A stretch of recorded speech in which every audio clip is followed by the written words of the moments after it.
هاي، أم نور، طبيبة بشرية وأخصائية تغذية علاجية.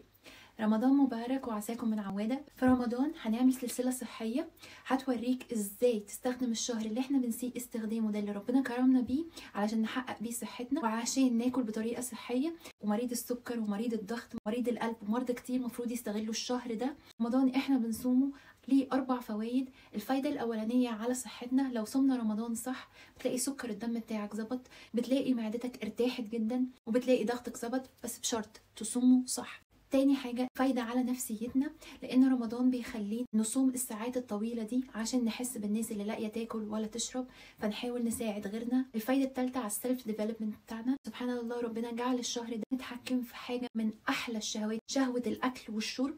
الأكل يعتبر شهوة ملذة من الملذات اللي ربنا خلقها لنا نستمتع بيها.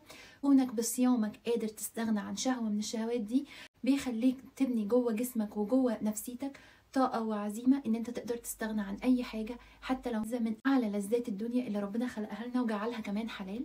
اللي يخليك تتحكم في الملذة زي دي هيخليك تقدر تتحكم في اي حاجة تانية.